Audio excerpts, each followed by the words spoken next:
नमस्कार दोस्तों, आप सबका मेरे इस YouTube चैनल मंच डॉक्टर देवेंद्र सेहरा शो पर स्वागत है। आज दो ज़रूरी अपडेट मैं आपको देना चाहूँगा और ये मेरी जो सीरीज़ चल रही है HB1C उसके बीच में रोक कर मैं बोलना चाहूँगा, बिकॉज मेरे विचार में ये बहुत इम्पोर्टेंट दो खबरें हैं जो आपके नॉलेज में होनी चाहिए।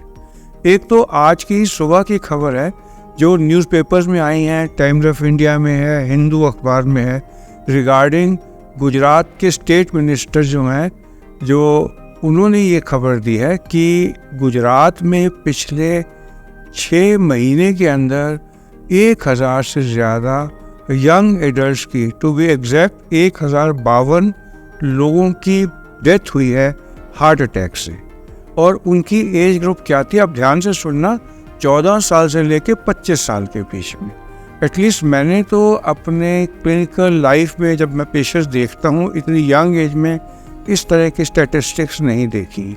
अगर ये सच है कि इतनी सारी डेथ्स हुई हैं इतनी यंग एज में और वो भी पिछले 6 महीने में, वो भी एक स्टेट में, तो इसके पीछे हम सबका जानना बहुत ज़रूरी है। और ये खबर ऐसे नहीं है कि सब तक एक न्यूज़ पहुँचाई जाए, ये खबर इनडायरेक्टली आई है कि गुजरात में जो टीचर्स हैं, जो कॉलेज टीचर्स हैं, उनको फर्स्ट एड मेजर में कार्डियोपल्मोनरी रिससिटेशन सिखाया जाए कि वो डील कर लें अगर कभी भी कोई इमरजेंसी आए।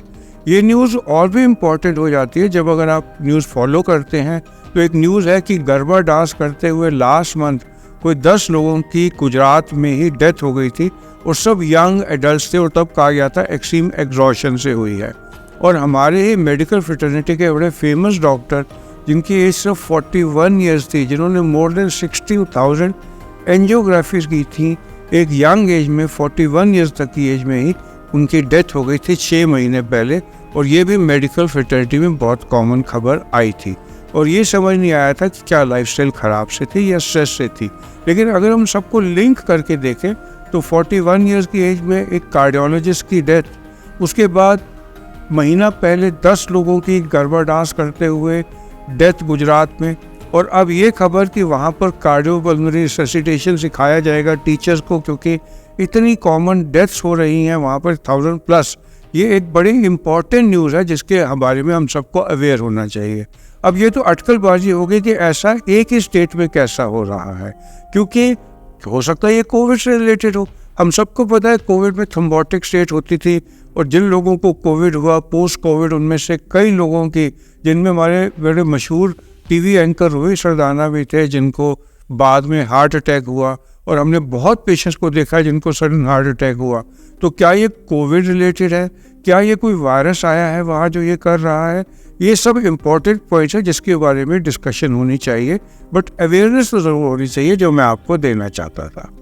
दूसरी खबर है जिसके बारे में मैं 2 वीडियो पहले लास्ट वीक बना चुका हूँ, वो है रिगार्डिंग चाइना में unexplained increase cases of pneumonia के।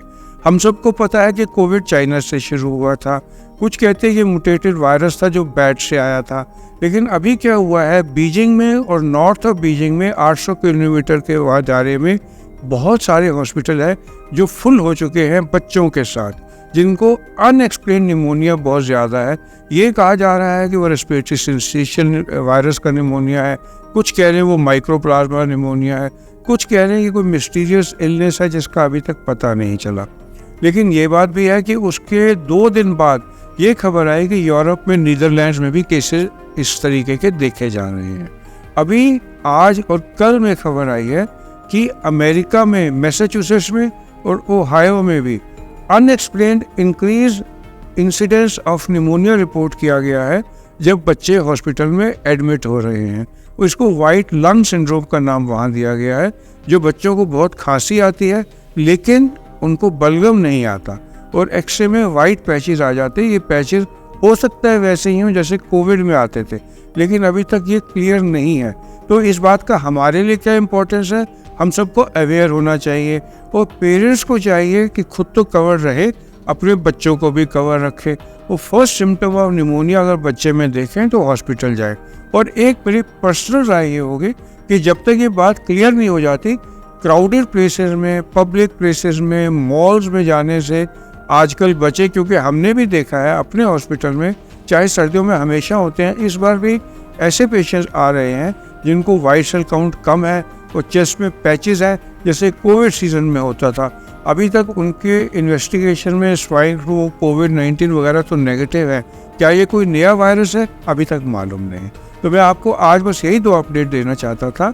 और अगर मेरे इस तरह के अपडेट आपको थोड़े से सीखने को देते हैं तो आप मेरे चैनल को सब्सक्राइब कर लीजिए और लाइक कर दीजिए, क्योंकि उससे एनकरेजमेंट मिलती है कि मैं इस तरीके के वीडियो आप सब लोगों के पास देता रहूं, डालता रहूं। आप सबका मेरे साथ जुड़ने के लिए धन्यवाद।